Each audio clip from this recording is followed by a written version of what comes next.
while we are still checking with Nadeena's end there, and I'm hoping we were going to get her back soon because she is really very amazing. Julia is telling us that her fire is on as well. There's Anne from Dogwood Crossing, Miles. So lovely to see people coming in and telling us where they are. So please do as you come in. It's just great to have that really strong sense that although we are socially isolated and socially distanced, that or rather that we are physically isolated, but we're not socially distant. We are using this time to get together and think about how best we can develop skills in advocacy, in the kinds of shared voices that make us all stronger when it comes to that sustained long-term policy and political change. There is Michaela Nutt, who is freezing from England. Great to see you again, Michaela. Michaela from Luton. Really, really great that you get to join us. And I know that it's a very unfavourable time difference. Remind us, Michaela, what time it is in England at the moment. I know it's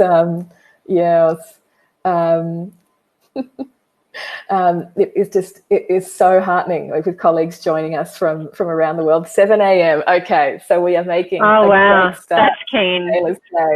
Oh yeah, we had a colleague earlier from Taiwan. That is much closer to our time zone. And again, Nadeena, I am hoping that we're going to have Nadeena activated soon. She is here, but she is not quite yet with us. I can see from my end that she's kind of all connected in, but we're not quite getting to hear her yet. So fingers crossed that, it's 2 p.m. in Taiwan. Okay, that is not so bad. Thanks, Wenyu. So you've just had lunch, and this is our afternoon conversation, which is very lovely. We've now got just over 120 people who've joined us. It is great that you are all here. We're still not quite getting started yet, so as you're coming in, let us know where you are. If you're not in Australian Eastern Standard Time, let us know what time it is where you are. It's great to have people joining us from across the country and across the world as we look at ways to really, strengthen and focus our advocacy voices. We've got Helen, who's doing our captioning. She's based in Brisbane, and there's the live captioning link there as well for everyone. And while people are joining us, I'm just going to show you the entire advocacy program outline, what our whole program looks like. So we've got a series of workshops. Hello, Katie Svetkitis from Wiradjuri country, and hello, Jack Dunbar again, 8 a.m. in Germany. Good morning. So here is the entire program, and as you can see, we go from now until Arts Day on the Hill on the 12th of August, and then we debrief on the 19th of August as well. So we're starting off looking at arts advocacy in the time of coronavirus, last week's great conversation, which was already on the website. You can look at the video and look at the transcript as well. Today, recapping last year's Arts Day on the Hill and introducing the NAVA Advocacy Framework, and then going into our first few weeks there about advocacy, First Nations advocacy next week with Nadeena as well, and Wesley Enoch joining us. Then 4 weeks on policy literacy, global comparisons, achieving goals from within an invisible portfolio, and a Q&A.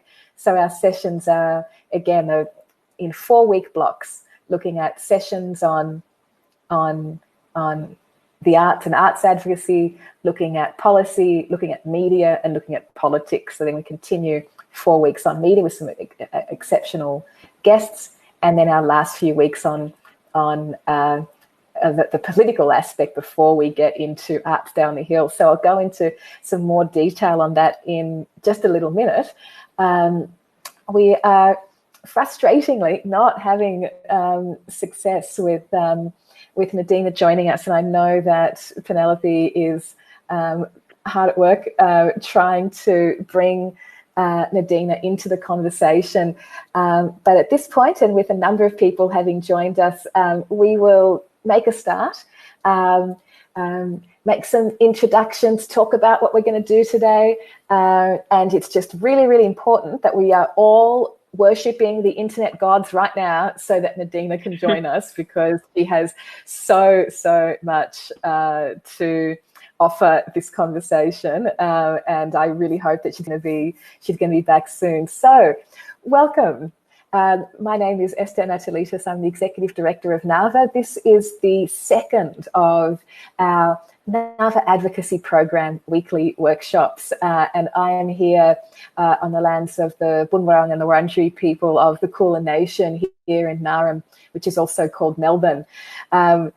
Also joining me so far, and I'm very much hoping that we will have Nadeena soon, but please join me in welcoming Hobart-based artist Selina De Carvalho. Selina, hello. Hi. Hello. Can you hear me, Esther? I can, thankfully, yes. Tell us again, Selina, where you are and what it's like there today.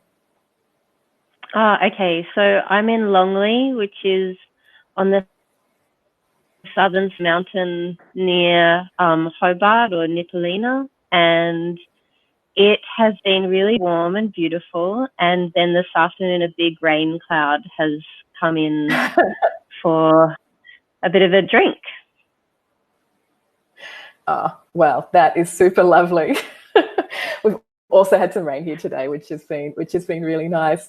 I'm just having a look at the chat where people are having some great conversations about the gender imbalance of advocacy in general, and of Desiree Tan is saying that advocacy is disproportionately done by people who experience the most structural disadvantages, and of course, part of the challenge, particularly for artists who are exceptionally good at a range of, kinds of expression. But when it comes to, securing and achieving that advocacy voice, that political voice, it can be extremely difficult. And so that's exactly the aim of these series. It's absolutely disproportionately done by people who experience that high level of structural disadvantage. And then what happens is, as people try to advocate, they often find that those conversations are happening within a group instead of kind of really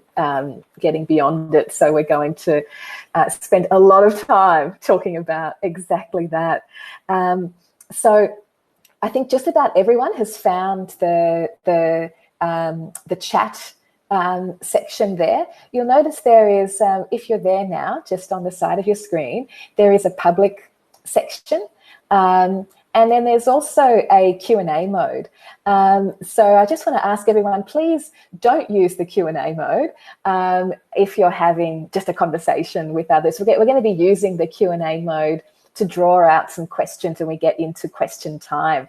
So please use that section that just says public for the conversation with each other, and just commenting and saying hi and telling us where you are. And then the Q&A mode, again, is just for specific questions. Miriam's saying she can't see any Q&A mode. If you've got the chat section open there, you'll see that there's the words public and Q&A mode just on the very top of the chat section, the chat sort of box there. So just where you're typing in, right up the top, it says either public or Q&A mode, and you can, select the one or the other. Wendy's saying that Q&A for her is the question mark symbol at the bottom. I think we've got slightly different interfaces because I'm in presenter mode. Thank you, Wendy, for pointing that out as well. So yeah, keep chatting on the public one, and yeah, it looks like the little question mark there is the one that you activate when there's a particular question. So yeah, please keep chatting on the public section there. Again, this session is being live captioned. If it's easier to hear or to follow, rather, the words on the screen, Helen, our captioner, is captioning from Brisbane, and we'll pop that link in for you in just a sec. Here it is. Thank you, Penelope. So you can click on that to open up a captioning window. We're going to try to be speaking slowly so that can be picked up, but also so that we're doing our best to iron out any sound issues that people are having. So today is the second one of our weekly advocacy workshop sessions. And these workshops are leading into something called Arts Day on the Hill, which is a national day of focused advocacy for the arts. In a world where we can, travel and go to Parliament House, Arts Day on the Hill happens at Parliament House, where we schedule a whole bunch of back-to-back meetings with MPs, hold an event, also work with artists and colleagues and organisations all over Australia to have a really big, high-impact national day of advocacy focus in the arts to make sure that, we are on the radar in ways that really achieve some great impact. But of course, good advocacy happens all the time. It's not just about one day that gives us some good focus. There's all sorts of ways. We often talk about, we want to be getting better at having those public and those political conversations. So last year when NAVA launched Arts Day on the Hill, we selected via a competitive process an artist advocate from every state and territory. We all came together in Canberra and we did 2 days of training at Old Parliament House, which is the Museum of Australian Democracy, and New Parliament House, which isn't new anymore. We then had an event where we launched a parliamentary friendship group, and we then had 2 intensive days of back-to-back meetings with MPs, which was both eye-opening and exhausting. Selena was our advocate from Tasmania on this day. And so we spent 4 days together doing those workshops and then having those meetings. So I'm going to ask Selena a whole lot about what was that like, what were some of the insights, what were some of the frustrations. But Selena, before we go into some of the details about Arts Day on the Hill and what that meant, just tell me for you, what does advocacy mean for you? I think advocacy is tied to a certain level of visibility and making public my affiliations and interests, be they art or ecological. I think that advocacy is that public voice, starting conversations, starting sometimes difficult conversations, or, I don't know. I think that issue of visibility is so important. I mean, isn't it deeply frustrating that, we are the visual arts, but that visibility, why is that? Why can't we be? And why yet are we not as visible as we need to be? That's a complicated question. I think that I think that there's a cultural lack in Australia of love for the arts at a policy level, definitely. I think that the arts are integrated everywhere within what we do and how we engage in society. But I also believe that if you were to look at a hierarchy of what's seen as important, then unfortunately I think that the arts is not an agenda that people are talking about or that they have the language to value. And perhaps it's also because we're a sector and the way that value is tied to industry, and I think that that is, again, like a capitalist patriarchal model that we're built on. I really think it's really complicated to try and get into in this jitterbug, glitchy platform. Oh, hugely. Speaking of jitterbug and glitchy, Penelope is just saying it looks like Nadeena has lost internet at home. We're still trying to see if we can get through, and hopefully it'd be wonderful if she could phone. I can just see that she's just appeared on the presenter list, and so it'd be wonderful to be able to have her as part of our conversation. She's got so much to offer. I think you're right, Selena. You know, far too often in this contemporary capitalist world, that sense of value is very much ascribed to industry and dollar value. And one of the great frustrations we have as advocates is that, you know, the arts and the broader creative industries are a massive employer. They employ 600,000 people. It's 6.5% of GDP. It's it's $111.7 billion, and yet, you know, of the economy, and yet that visibility, it's not sort of their top of mind for decision makers, which is just infuriating.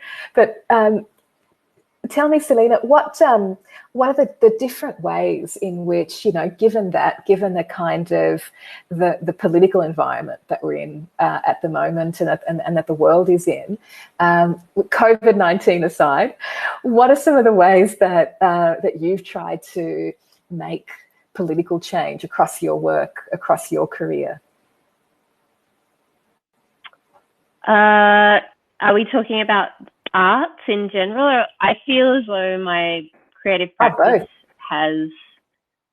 Yeah, okay, cool. So my creative practice has embedded political agendas, but they're not obtuse in that they're not didactic. I'm not directly trying to use my practice as a form of advocacy, but more like a subtle kind of poetic shift in, you know, drawing people into a sense of how can we story the world in different ways. And I think that that's what art does so beautifully and so cleverly without it. I guess it's the same way perhaps that sport can trick you into becoming fit.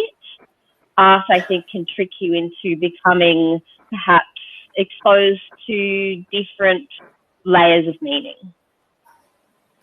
I adore that. Art can trick you into just this whole other way of being and interpreting. Tell us about this tricking. I love that.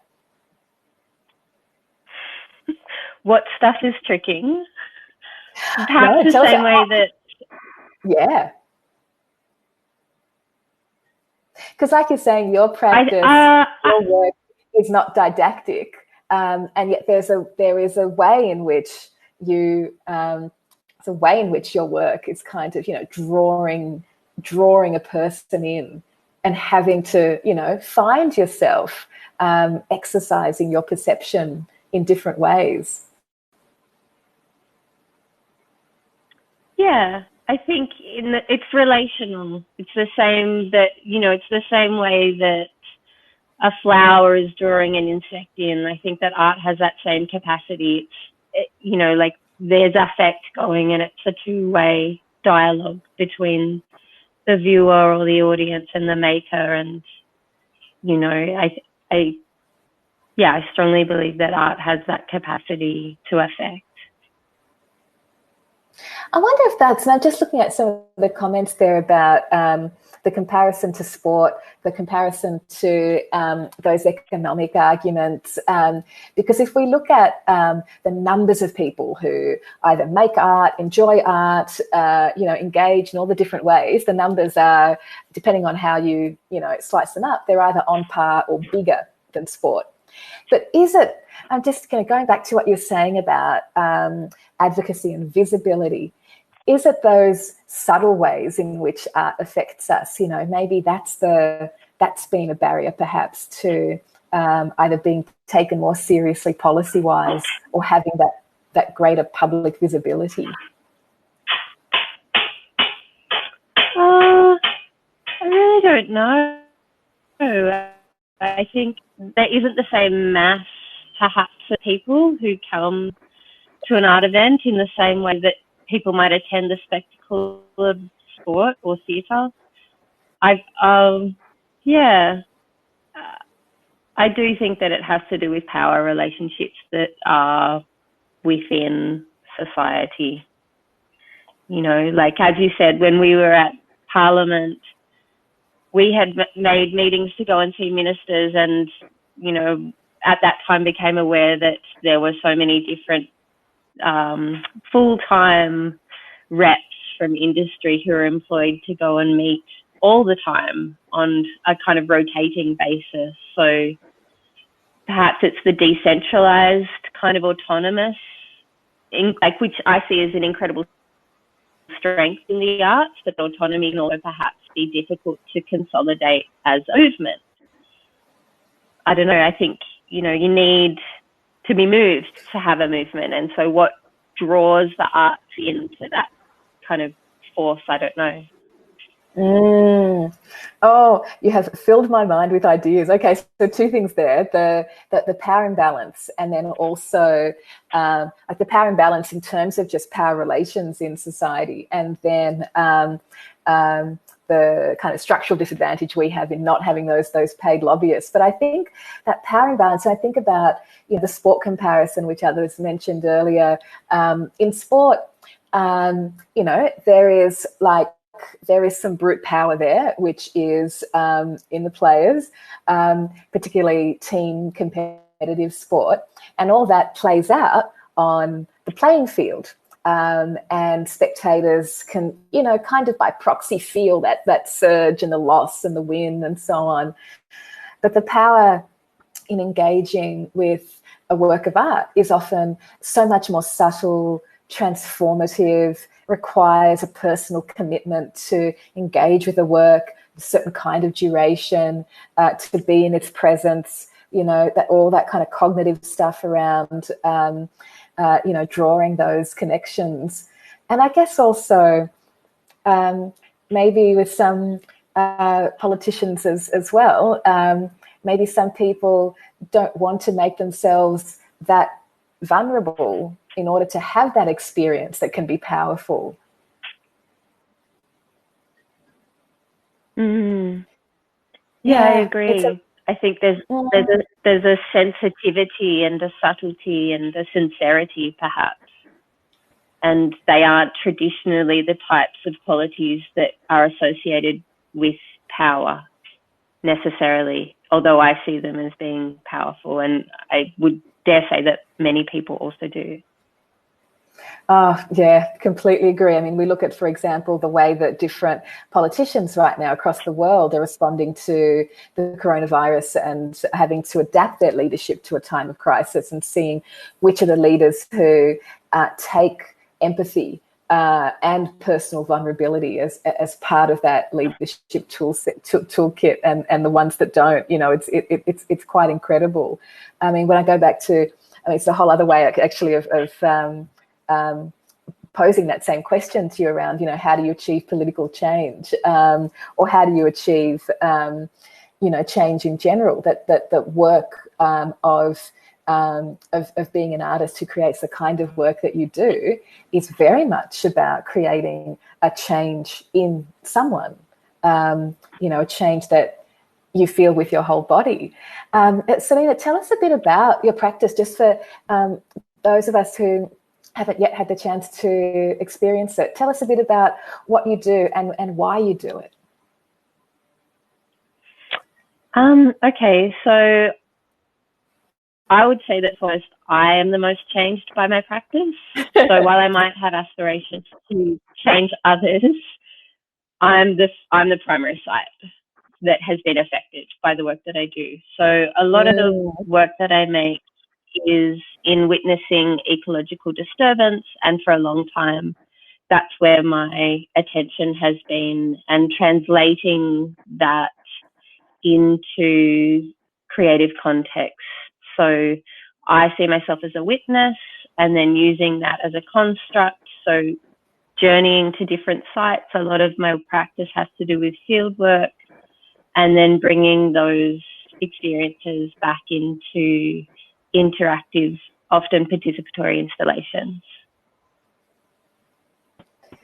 And so when you talk about it's you who is changed and that sense of witness, how does that kind of connect you, do you think, to, I guess, contexts and kind of social conditions that you hadn't been expecting to witness?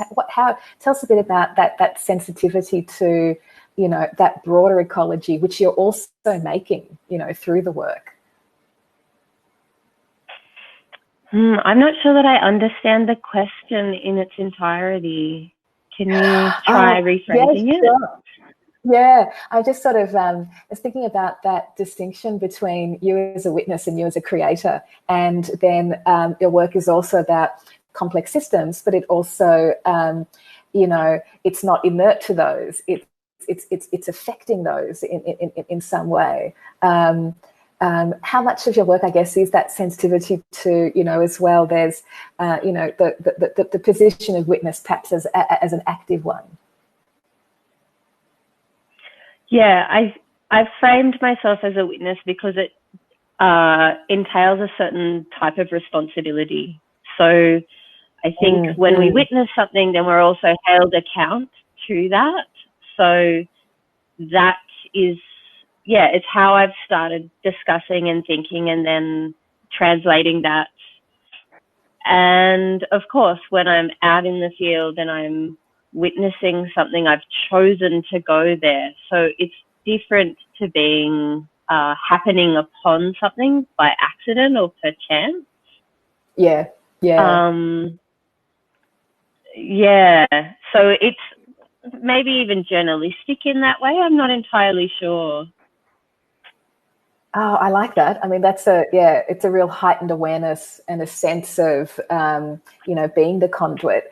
But let me now bring it to our advocacy focus, and that sense of bringing a practice and a mindset as an artist to the language and the tools of change. What was it like? Tell us a bit about your experience at Parliament House last year, and just, that very controlled environment, the kinds of workshops that we went into, and what all of that was like. Just impressions and experiences first, then we'll get into some specifics. What was that whole experience like? Well, it was excellent. It was really privileged experience, of course. And it also felt like the education that I hadn't had coming through my public school, high school, what are the structures of power and governance that are within the country that I live amongst, and how are different people enabled and disabled through those structures. The theatre play Parliament is really in both a confusing and codified mode of operating. There's a lot of performing. There really is a lot of performing.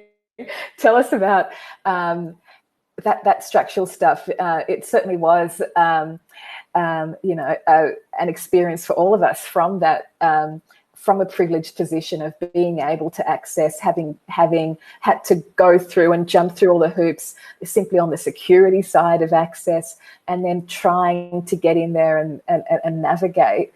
How frustrating are all of those structures that are actually supposed to be public, that are supposed to be enabling our access? Yes, they're definitely quite a fortress, and both, like witnessing question time and then attending meetings with the different ministers, I was just made more and more aware of how little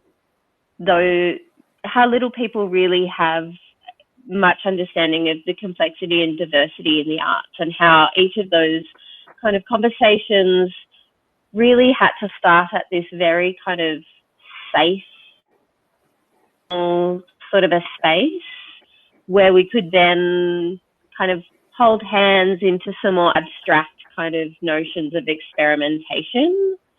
And different ministers were more open to that, and others were less willing to kind of enter into that imaginal realm.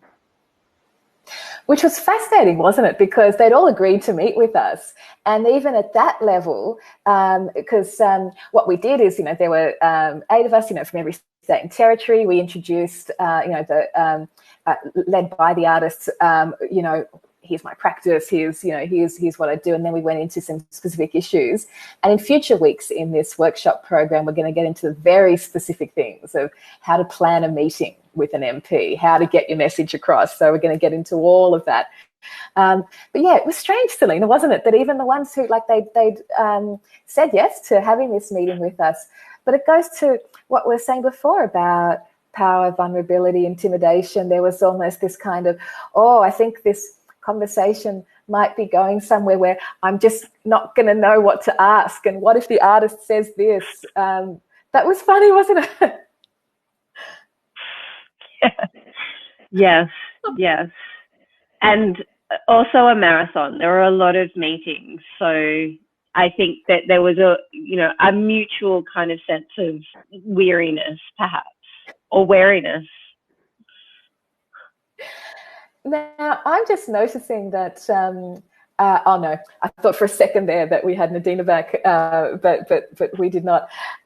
So, yes, it was a bit of a marathon having that many meetings as well. What do you think, what was a highlight for you in terms of maybe a politician that we met with or some of the workshops that we did?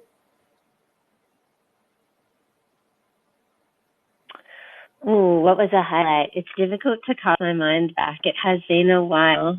I definitely enjoyed learning more from the Museum of Democracy, and spacing or grounding the workshops in that context was a really, I think, clever way to bring information in, both around what you had put together, Esther, which is in the booklet that hopefully people can access online, but also I think developing a broader national perspective as well, because I live regionally in Tasmania. I have a really strong connection to my local arts community and, more broadly as well, but getting an understanding of the particulars that is happening across Australia, because it is so vast and varied. Absolutely. Mark is just asking us, how did we decide who to speak to at Parliament House? So, Mark, we, in 2 different ways. First of all, we supported a few MPs in forming a parliamentary friendship group for contemporary arts and culture, which is a cross-party group where MPs get together and talk policy, but also can achieve things together. And then we, through them and through others, we put together a program where we could have meetings with MPs from across major and minor and independent parties, so that we were really covering a very, very broad field of politicians. Kate Smith is just asking, what is the booklet mentioned? Kate, that was last year we had the Arts Day on the Hill handbook, which is this thing here. And in the next week or so, I will make available a handbook for this series. Oh, it's Nadeena. She's joined us. Oh, I'm very excited. Just while we're just double checking her sound, I'll just finish responding to Kate's question about the booklet. So there's going to be a special handbook which accompanies this entire workshop series. And that handbook is going to be available to NAVA members only. We, of course, have opened up this workshop series for free for everyone. But of course, our members would be very, very frowny if we did not put them first in the resources and things that we develop. So I think I mentioned last week, but I'll mention again and repeatedly that NAVA membership is extremely affordable. It costs as little as $7.50 a month, which is, basically 2 cups of coffee, one for you and one for me. And I don't drink coffee. So that's even more money that you've just saved. So become a NAVA member, and we will make the handbook available to you, as well as, of course, the world of other things that accompany NAVA membership.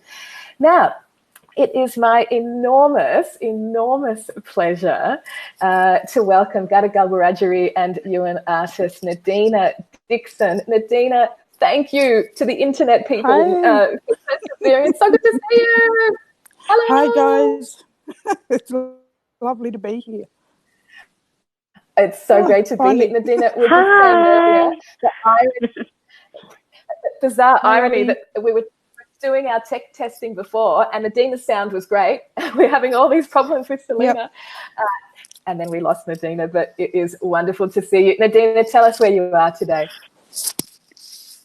Well, I'm in my studio in Redfern, right in the heart of inner city, Sydney, and it's a full functioning art studio, so there's bound to be sort of maybe a little bits of noise and people coming and going, so I've been working from my studio since everything kind of flared up. Yep.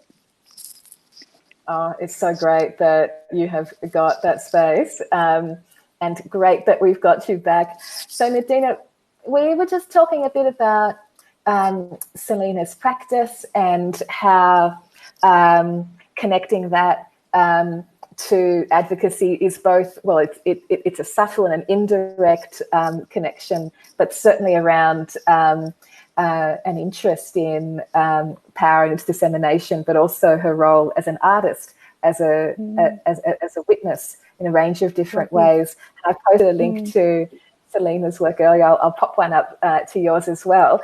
But tell us, Nadeena, about your work and your practice, and then I'll ask you some questions around Arts Day on the Hill, and then we'll get into a bit of advocacy framework stuff. But yeah, tell us, for those who don't know about your practice yet, what is your work? Well, I tend to sort of move across a lot of disciplines. I've got a background as a master weaver in Aboriginal weaving traditions. And so I learnt a lot of my cultural practice was learnt from growing up in Aboriginal communities and from extended families and aunties and, grandparents. But then I'm Western trained as well, so I did a master's in fine art, and I got obsessed with technology at one stage, so I kind of dabble a lot in animation and augmented reality and sort of wacky Star Trek-like platforms. Yeah, so I'm easily bored, I think. It's more about I like that. Entertaining myself so I can sort of switch across, but I find the medium as well, depending on what the work is, that it'll lend itself to a particular medium. So then it's kind of, there's a sense of what the work will be, or what the work is emerging as, and then thinking about the medium that will most befit, and then kind of responding in that way. Yes, well, yes, it is. And then sometimes it will sort of extend into another practice where, just say, I might do some illustrations and then sort of animate them and project them as an installation piece, or a piece that could be interacted with or have a sensory sort of quality to it, which has been lovely to kind of delve into these story worlds and then look at how I can sort of play them out. Oh, God, yeah. Like you just connected up to that notion of playing out those story worlds. Selena was just talking earlier about, the different conversations or power plays that are happening politically and how we access those and our visibility or invisibility to those. Tell us what has advocacy and activism meant to you in your work and in your career more broadly? What are the ways in which you've tried to make change? Well, I was born into a political family, so I kind of don't know any different, really. And, you know, my grandfather was Dr. Charles Dixon, and he was heavily involved in the 67 referendum and sort of a lot of the movements of the freedom fighters era, which was around, you know, Aboriginal human rights and land rights, and my grandfather was a maritime union man, so I came from a long line of union and people that, working class people that had to join together and find strength in unity. Mm. Oh yeah, no, I can certainly relate to that. It's a very similar story in terms of unionism in my family. It's you know, there's no other way to work, and certainly not to live. And I really appreciated when we were starting out our Arts Down the Hill workshops last year, that Nadeena gave us a really good, strong sense of that important history of First Nations advocacy as we were standing next to the Tent Embassy, which many of you know is in front of Old Parliament House that Selena mentioned earlier. The Museum of Australian Democracy is where Parliament House used to be. And we talked a fair bit in our days in both of those buildings about the ease of being in one building and the great difficulty of being in the other building. Nadeena, as you reflect back on Arts Down the Hill last year, what was that sense for you of, you know, what did we achieve and what was frustrating? What did we achieve? I think it was, I mean, I still felt the impact sort of months later, and I think I'm still feeling it now around, you know, the strength and unity that we have as a community. Yeah. And, you know, being able to connect with each other and see so much of our own story in all of our stories. So, you know, that commonality of what we do is often invisible, but then there's often a very public benefit or presentation to our art practice. I felt really strong about having a voice, and that we had to become visible. And, you know, but it was a lovely way to, a lovely way to connect. I just that word visible and how we become visible was how Selena began our conversation around it's this frustration we have in the arts that we're, you know, not as visible as we should be. Selena, those days that we were at Parliament House, there was a bit of that marathon of those meetings, and Selena was talking earlier about the different ways that politicians engaged with us. How did you feel afterwards, just in terms of visibility that we had at Parliament House? I think, it's always hard to gauge in some ways the impact, but it kind of tends to ripple.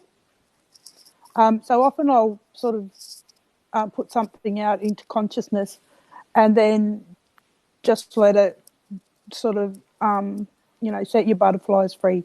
Just let it go where it needs to go, and, you know, with a bit of time, it will come back and you'll start to see it emerge. So I think it's about this shift in consciousness, and I think we've had a powerful impact. I think that ripple effect is vital. Just going to ask Selena that same question about how you felt about our visibility in Parliament House those couple of days. I just was having a memory actually of the launching of the Arts Day on the Hill, and yes, tell us through that. I have this fantastic memory of the screen showing an aphid's work, How, and different ministers posing next to this artwork that was, it's fantastic and abstract and hilarious and feminist. And I think that, you know, like all of us being in that space and the way that that bipartisan group was hosted, it was very of the arts. You know, there was lighting and music, and as you know, the light flashed and many of the attendees had to return back to go and vote on something. And then there was made the comment that many people came back to the launch, which is rare, apparently. I mean, I don't know, I've never been to Parliament before, but that was warming, you know, to recognise that the people who had decided to come were also invested in returning.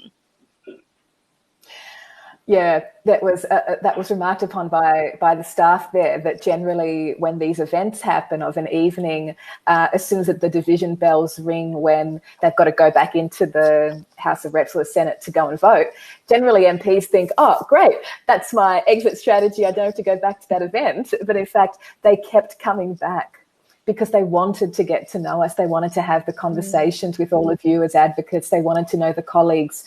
They wanted to get to know the colleagues who'd come from across Australia for that event and to really engage with the arts. And I thought that was hugely, hugely telling. I just want to pick up on something that Nadeena was just saying about that rippling and how do we create that, how do we maintain that momentum? And really, this is very much one of the aims of this advocacy workshop program, the next few weeks and months together as we head into the next Arts Down the Hill, because it's, you know, our very much not so hidden agenda with these workshops is, of course, to make great advocates of all of us. And I'm just going to go into a brief outline of the NAVA Advocacy Framework and then go to questions, because there are so many great ones that have been coming through. And remember there's a difference between the Q&A mode and the public chat there. So do keep noting your questions onto there. And I'm going to open up what I hope is going to come across now as a presentation. Can you all see the word NAVA on a bold pink background? Ah, okay, great. Yes, can see pink is the response. Okay, excellent. So I'm just going to briefly go into what advocacy means in a range of different contexts, and to give you a sense of, you know, what's a potential, what's a frustration, what we can all do together. Because as we saw in Future Forward a couple of years ago, when a few hundred of us were at Parliament House, it can be really frustrating, even when, you know, the minister, the former arts minister, in a sense, the minister is the person who, they're already on side. The minister is already motivated to have a great legacy as the minister. It's other people that we're advocating towards. It's the front bench of government who the former minister needs to be speaking to. It's the public, it's philanthropists, it's decision makers. But of course, it can be very frustrating. And this was, again, part of Future Forward that many of you have seen. This is where the Artists PVI Collective asked us to pull a face that expresses our true feelings about our elected government's position on arts and culture. And there we all are. We've got Joe Toohey from Regional Arts Victoria, and he's just speechless. I'm just like, you know, what the fuck even is this? Hanya Vaslova, former head of Arts NT, who now heads up the Penrith Performing Arts Centre. She's just like, what? Gabrielle De Vietri, an artist activist from Victoria, is screaming in exasperation. And then the very last person there is Gina Fairley. She's the visual arts editor of Arts Hub, and she's just crying. So, of course, what we need to do is to change arts policy and, you know, obviously to change Australia. How can we advocate more effectively for the arts by by reaching decision makers outside of the arts. So often we're having this conversation just with ourselves. And it's important to support each other and skill each other up. But to be great advocates, we've got to reach those people making the decisions. And exactly as Nadeena said, it's got to ripple out. It's got to happen in such a way that we're engaging with these people often. We are top of mind. You know, it's something that is clear and immediate and important to people. And although advocacy sounds like a highfalutin kind of word, it's really just putting forward your own vision, your story with confidence and with positivity, so that you're opening up those new spaces for discussion, encouraging people to think differently. It can truly be as simple as having a conversation with someone who you encounter at work or at the shops, or it can be a large-scale campaign as well, as long as it is both constructive and compelling. So important. That advocacy is constructive enough to offer something like, to posit something, to put forward a vision, without self-undermining, without, self-deprecating humour, without complaint that sort of turns people off. We have to talk about what the issues are, what the negatives are, but advocacy needs to be compelling enough to sway someone. This is how I often describe advocacy, as having that conversation, telling your story, describing your work, putting forward an issue in a way that's so compelling that the person who you're speaking to, they are compelled to have that conversation again, whether they agree with you or not. Kerry McKenzie's saying, maybe let them think it was their idea. That's probably going to be the whole topic of one of our political sessions that are coming up in a month or more's time, which is very much about finding out what you can about the politician, aligning with their views, and making them the champion of what needs to change. So yes, but really at the basic, how do you tell a compelling story, have a conversation with someone where they are compelled, they're driven to have that conversation again, to repeat what you've said to someone else, whether they agree with you or not. I tend to be, in general, a fairly optimistic kind of person, but I'm entirely cynical about when I meet with a politician or a decision maker, I'm not expecting to change their values. I'm not expecting to change their mind. I'm certainly expecting to align with them about what we can achieve together. But if I can put something forward in a way that makes them repeat to one of their colleagues, then, that's absolutely how we build. Advocacy, of course, is different to just marketing our programs. It's not just getting some news about an exhibition or a show out there. It's something that connects up with what is current and what is relevant and what's at stake. It's different to research. We can't just put stats and things out there. There was some conversation in the chat earlier about that $111.7 billion figure, which comes from the Bureau of Communications and the Arts, which is the total impact of the creative industries, which, as someone pointed out earlier, that does include things like the communication side of advertising. It includes architecture, it includes screen, it includes, some of those big industries as well. But it reminds us that we are all part of that creative industry. And as NAVA members often remind us, people have more than one practice. Their art form is multiple, just in the ways that you've heard both Nadeena and Selena talk about their practice. It's touched on so many different things. And then advocacy is also different to lobbying, though they might be the same thing sometimes. Lobbying is when we're asking for something very, very specific, like right now through this COVID emergency. And we often do that privately, as well as having some very visible public, as you have seen, certainly now, massive piece in The Guardian last week with more than 100 organisations being signatories to what needs to happen. But in particular, advocacy in the arts looks at drawing distinctions between artists, the arts sector more broadly, people who are policymakers, who might be in government, who might be reformers in other ways, the public, the ways in which we engage them and talk to them, but also the ways they can advocate for us, the media, and politicians. Sometimes we use the media to reach the public or to reach politicians, and sometimes we use all of those means to reach politicians. But each one of these groups is motivated by different things when it comes to engaging with the arts. Some of them want to make policy change. Some of them need to, write their column for the week.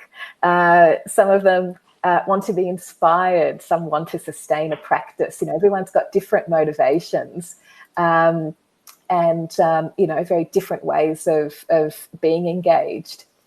And when it comes to, so this whole series is very much about media and public and advocacy and political ways of achieving change. This workshop series about those long-term ways of achieving change. So as we say in the blurb for this series, not just in a one-off way, not just achieving a policy goal or some kind of great funding boost that only lasts one political cycle or less, but how can we achieve that really long-term change? And you would have seen there's a range of different things that NAVA does in this regard. We put out election report cards so that we are holding politicians to account ahead of elections.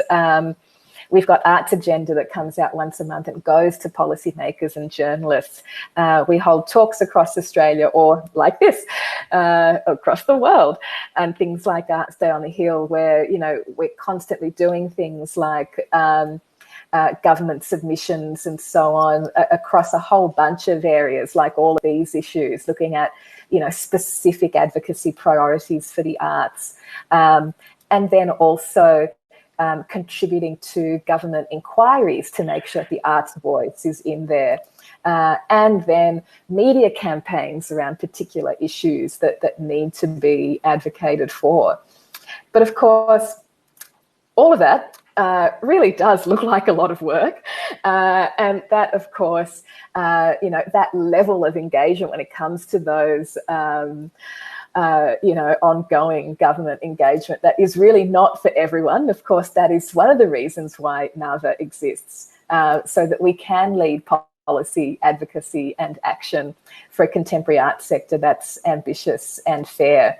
And when it comes to that public discussion, we often talk about the arts in terms of the cultural good, the economic good, and the public good. But then we also want to make sure that we are good advocates that get an arts message out there in ways that can be heard, that can be impactful for all of these groups who are as essential and interconnected as each other, all need each other. So how do we do that in terms of the NAVA advocacy framework? We often talk about, the distinction between advocacy and activism, which is, of course, where the really important lessons and inspirations come from in the way that we advocate. How have artists and environmentalists seized opportunities to really reach people? And there's this really interesting framework by an American journalist, Bill Moyer, who looks at different ways in which we engage groups of people, like artists and activists and everyday people, ordinary citizens, reformers, change agents. And he developed this framework around the time where the big environmental protests were happening in the 70s, and activists got together and thought, right, we'll have some massive protests, we're going to make some enormous change. There were some of the biggest rallies and demonstrations that happened anywhere in the world. But the next day, groups got together and thought, but, people felt so deflated. People felt like, we got all this national attention or international attention in some cases, but nothing changed. You know, why is that?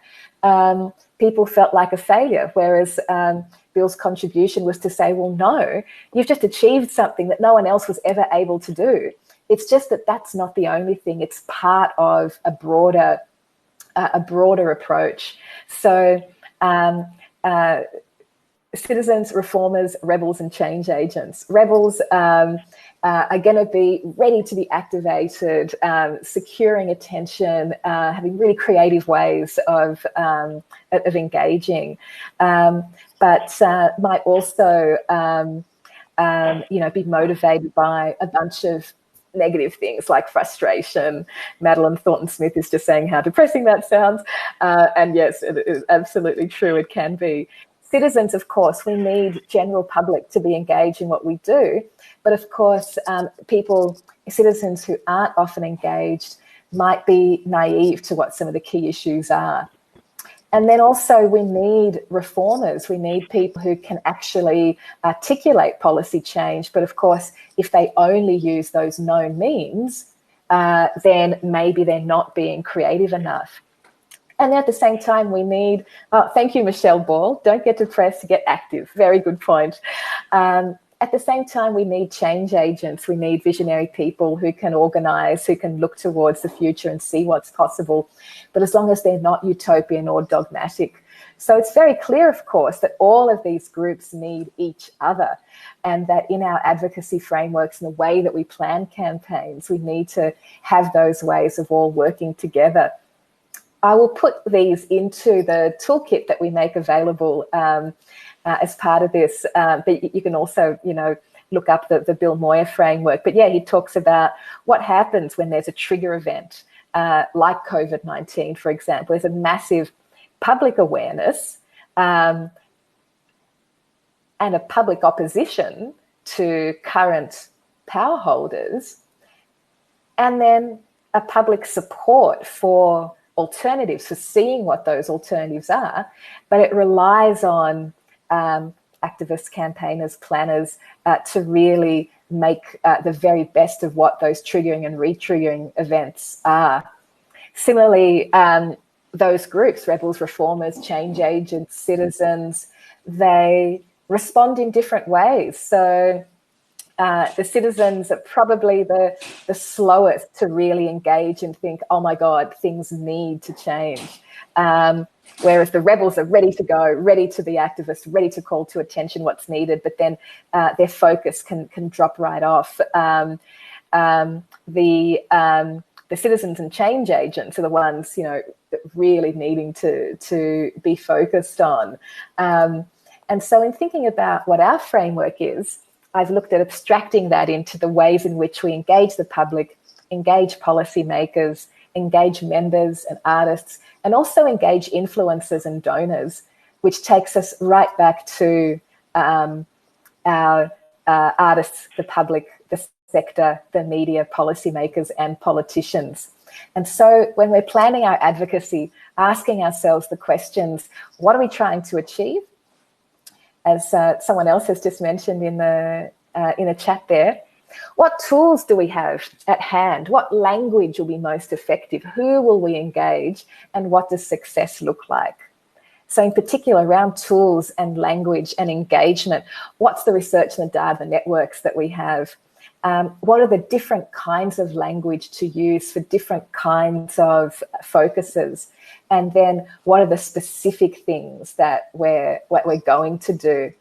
And we can look at ways of, mapping these onto our artists and audiences and change makers and so on. Hold on, I'm just getting an unrelated technical problem at my end here, and I'm just going to fix that and now see whether we have moved to the next slide. Can you see one that says tools, language, engagement? There's like a circle. Mm-hmm. Yes, okay, great. So then applying those approaches onto the framework so that we are doing what we can to continue as good advocates and refusing to disengage.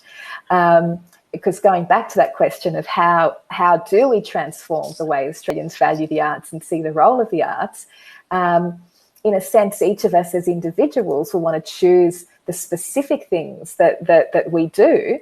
But of course, making sure, and this is, I hope the commitment that we all make as part of our workshop is that we refuse to disengage, as we were saying last week and as we'll say many times during this series.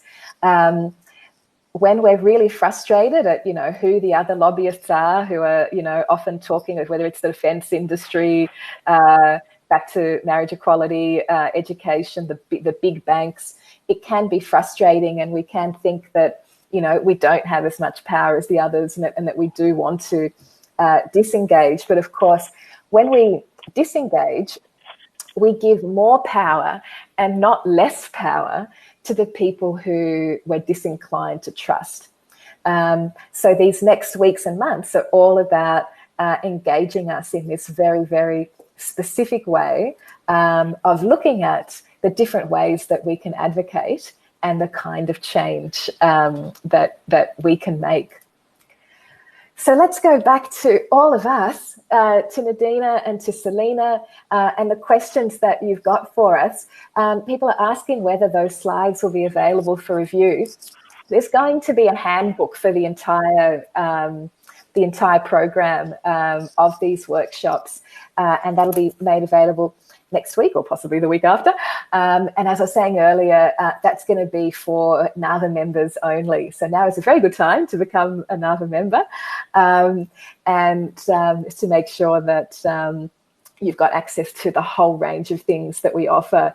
There have been so many questions, but before we go into the questions, Nadeena or Selena, would you like to add anything? This is the framework we worked on last year. Would you like to add anything about how we all engage with this in our workshops and in our meetings with politicians last year, which already seems like so long ago?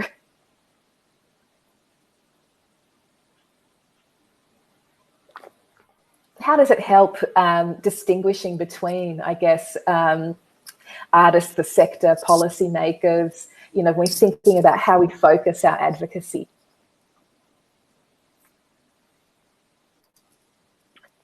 I might just speak to that.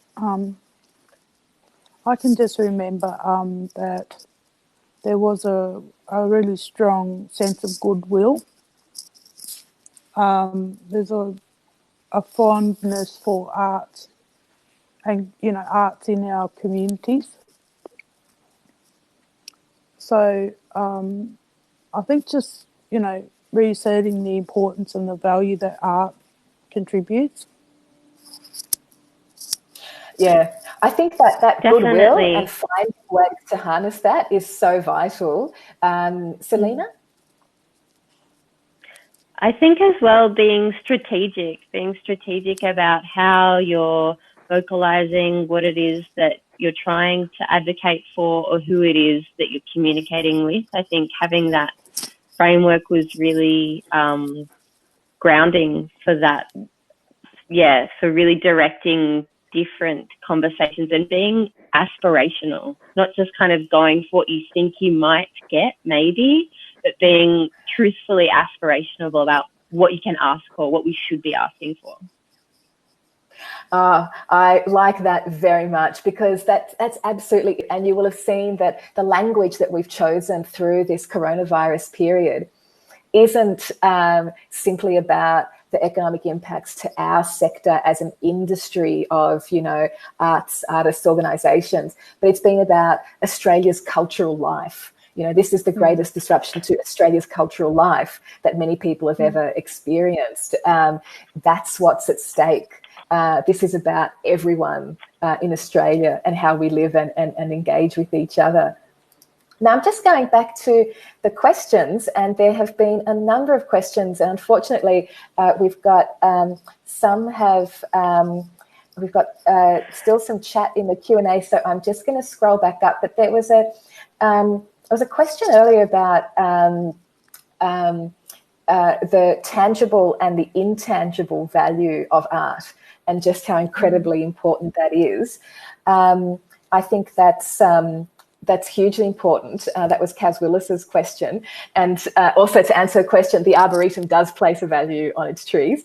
Andy Vag then asks the question, how clear across the arts are we on what we actually want? What do we want? And I'll briefly answer that while I'm just looking at a next question for Nadeena and for Selena as well, which is, at any time on NAVA's website, on our advocacy page, you'll see the specific things that we're calling for at any particular time. And that comes from both our engagement with issues, but also what we hear from members in our annual surveys, in our ongoing work in terms of all the issues that keep coming back that you ask for our support for our advice on. And then when it comes to the coronavirus stuff, there's a page which you'll find straight from our homepage that lists the very specific things that we are pushing for at this time. So, yeah, I think there's clarity, but there's still lots of voices, which is important. Let me just scroll to the next question. Just bear with me.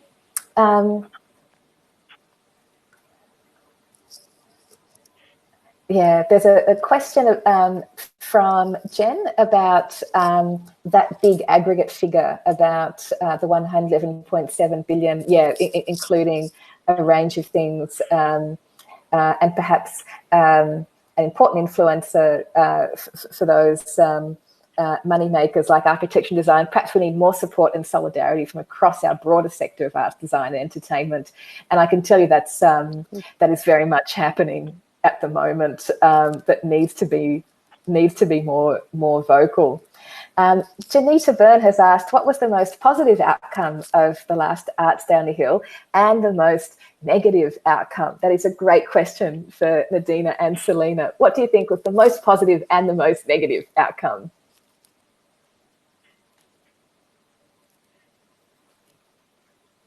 I mean, certainly we were exhausted, as Selena mentioned. There was exhaustion. I personally, for me, do you go, Nadeena? Sorry. Oh no, I was just remembering, you know, how intense it was in the body. You know, yeah, it was kind of quite loaded emotionally and intense.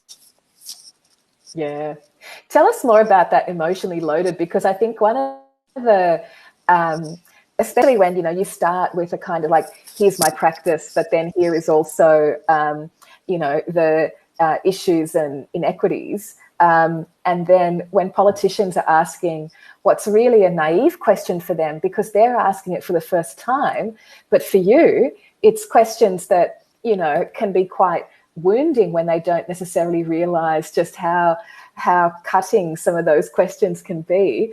What was that like? And then we did that, you know, kind of repeatedly again and again. People want to know, but they're also, they're not in that space that we're in. That's the gulf we're trying to cross. How hard was that?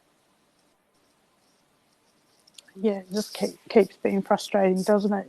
Do you know what I mean? Like it's how do you, catch a cloud kind of thing. It feels like we're constantly trying to translate a space, which maybe could even be how we need to change, not necessarily, I mean, maybe reframe what we do in a different way so it can be sort of understood in its value capacity more clearly.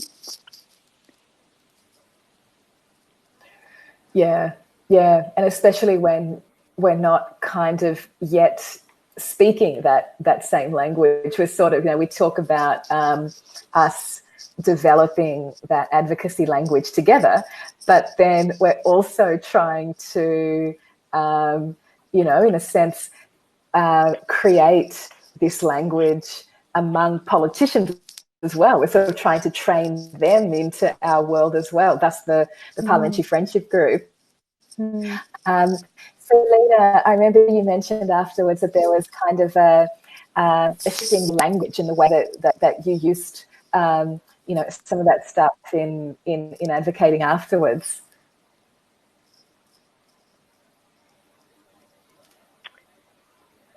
Was that a question for me? Sorry, the audio's gone a little bit funny. Yes, it was. No, I definitely went to. I definitely took to writing a lot of letters after our meetings, as a way to try and consolidate the conversations that we'd had, and also, I guess, refining the way that I was articulating and responding to my local community, and things that came up following that, that training and launch of the Arts Day. Then when I came back to Hobart and to,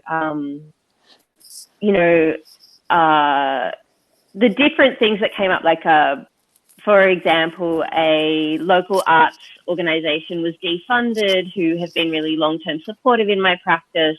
The same day I ran into a friend who told me I had to take out a loan to finish the project.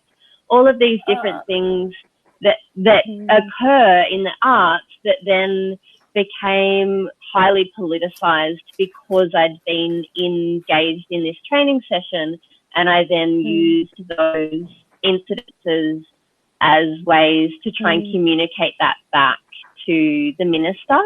And that dialogue was so slow. Like, I would write a letter and then 6 weeks later get a reply. And in that letter writing format, the distance and the gap between what I was saying and what was being heard and interpreted was really palpable. But that said, when we met with the Shadow Arts Minister, it was an amazing experience of being seen and heard and feeling that there was, that there are people in that space who understand the arts and who deeply care about and are connected to that space. Mm-hmm. Yeah, good point. That was, I think, one of the highlights. And so the Shadow Minister for the Arts is Tony Burke. Tony Burke is also the manager of opposition business and the lead strategist for the Parliamentary Labor Party. And so, we were meeting with someone who could also tell us about, the tactical approaches to not just developing longer term policy, but also some of the, the very short term stuff, those nonsense things in question time. And Selena mentioned question time earlier, and just how, bizarre an experience is if you've never been to Parliament House or watched it on TV, just seeing the way that, this clamour happens, which is just enormously frustrating. Kate Smith has asked about a resource that gives an overview of our art history in terms of when various galleries, arts organisations, Art Australia initiatives, arts festivals, when they came into being, feeling like she's missing the basics of our history.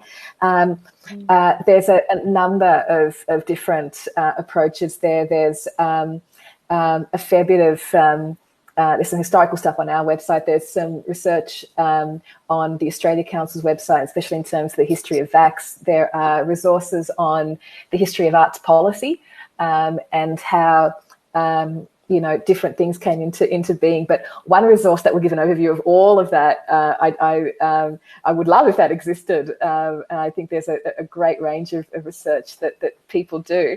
I will give you a sneak peek, though, into the Advocates kit from Arts Day on the Hill last year. I'm hoping that is now coming up, but I don't think it is. Okay, I'm not going to give you a sneak peek of that. We will look at that in future weeks. But as Nadeena and Selena will remember, I made a page in that handbook which summarises the history of Australia's arts and cultural policy in 3 different columns that look at Labor, Liberals and the Greens and what they did or undid at every stage in Australian history from Federation onwards. And I have updated that for the next kit that you will all get And now we've got time for one final question, which is from Janita Byrne as well, or possibly Janita. My apologies if I'm mispronouncing your name, which was, what sort of questions did the politicians ask us? Do we remember, Nadeena and Selena? What were some of the specific questions that they asked us? What's your I'm really struggling to...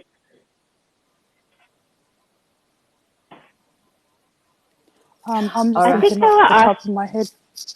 Yeah. Speak, Selena. Selena?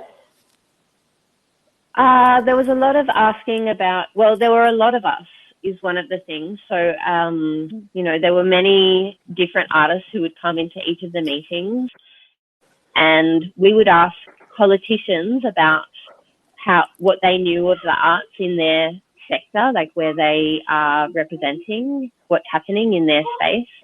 And then we would share a little bit about our own practices and introduce each of ourselves. Sorry, my kids are in the room and I think they're being a bit noisy too. Oh, that's cool. No, that is fine. We had,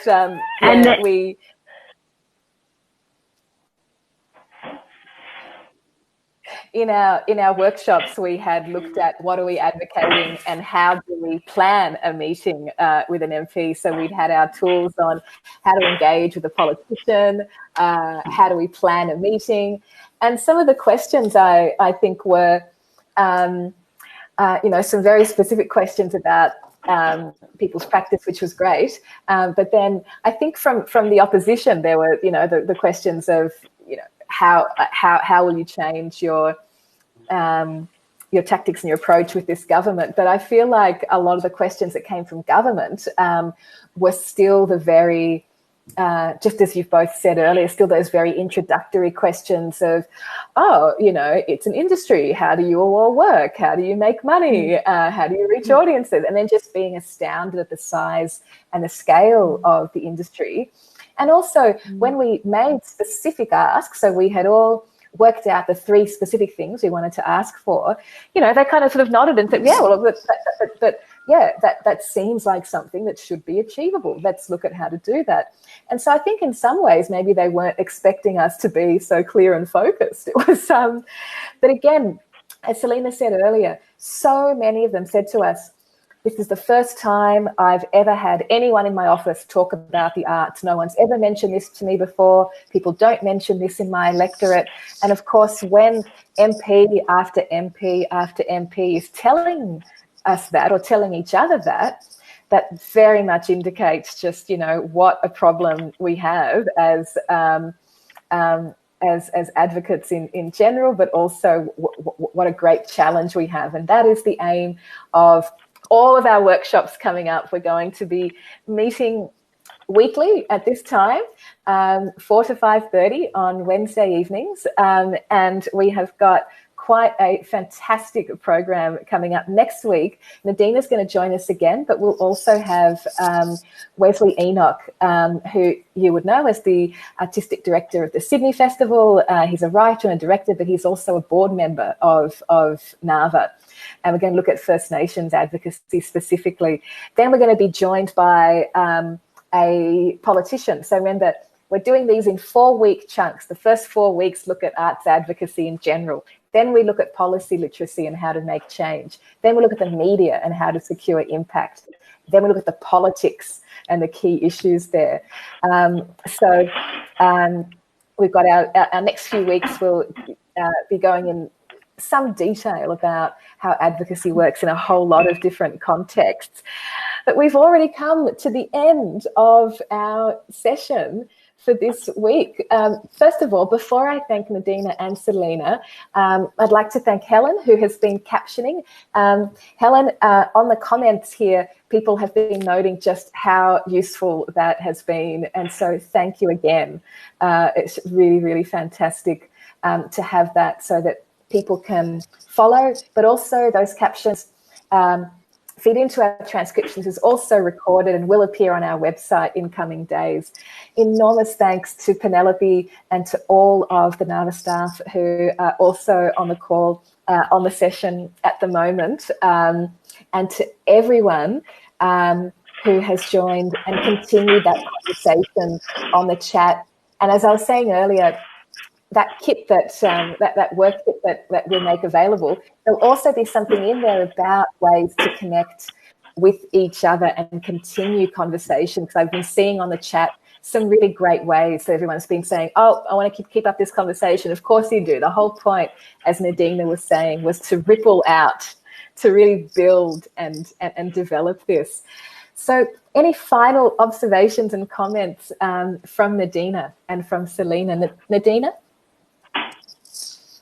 Some advice for everyone? Yeah, I think we should, just look at how we map what we do, and this idea of developing language and being able to communicate the space that art occupies, or that it touches or impacts or enriches. Completely agree.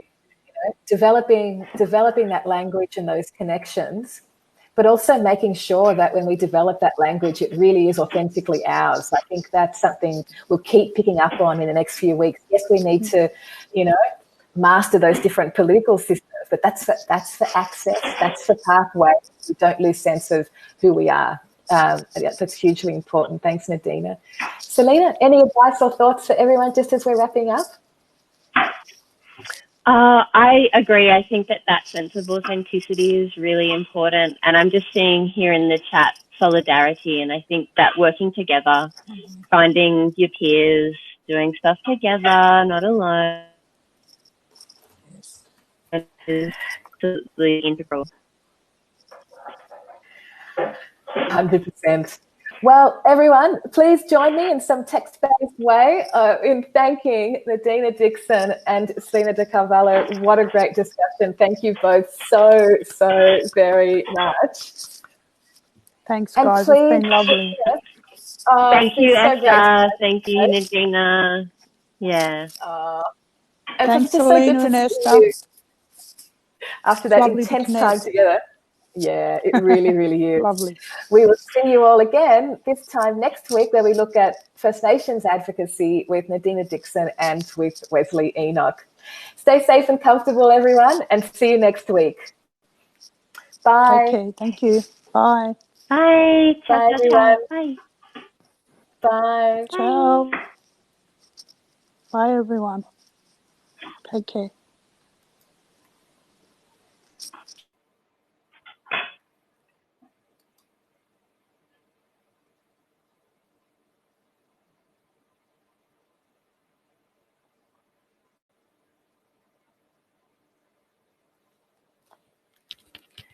No, I think I've pressed end, but has that actually happened?